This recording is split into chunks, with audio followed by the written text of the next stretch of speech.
I don't know where you were when you saw the cabinet list, but the second I saw it, I felt sick.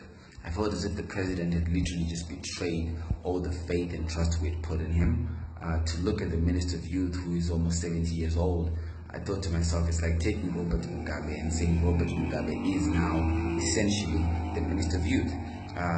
I was looking at personalities, and those personalities made me look not objectively. I looked at the military. I said, Aikaka, are we now putting a war room together? Why do we have so many military men taking charge of civilian duties? Until I applied myself, and I want to ask you to do the same thing. Until I started thinking. Think about these 4 questions. Okay, there is 4 questions. 3 of them have answers. You need to answer the last one. Question number 1: why did the military exercise this intervention anyway? This coup that's not a coup. Why did they do it?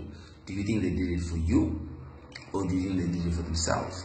I believe they did it to protect their own interests. So the military sorted out, their interests are protected. Why did the war veterans do what they did? Did they do it for you, or to protect their interests? Protecting their interests, so they're taken care of, their interests are protected. Why did ZANU-PF do what it did? To protect its interests. Are they protected? Very protected. The only question you need to answer now is, why did you march? Why did you want Robert Mugabe to go? We need to stop getting obsessed with what other people are doing. It's like we're shackled onto chains, and we don't understand that these chains are no longer holding us hostage. You need to think about, why did you want Robert Mugabe to go? There is so many opportunities now, and you need to focus on that. Are you knocking on the door of the opportunity that you want, or are you stuck on criticizing government? Do you even know what you want?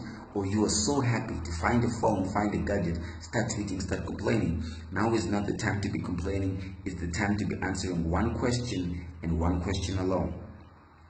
What do you want? Okay? Stop speaking on behalf of other people. Nobody made you a spokesperson. Speak for yourself. Do you want a job? So have you tried to go and look for a job and you didn't get it? Do you want a loan? Have you tried to get a loan? Do you want a business opportunity? Have you tried to get the business opportunity? Do you want a position? Everybody is positioning themselves to prosper. You need to do the same thing and stop obsessing with what other people are doing. That's my take on the new cabinet.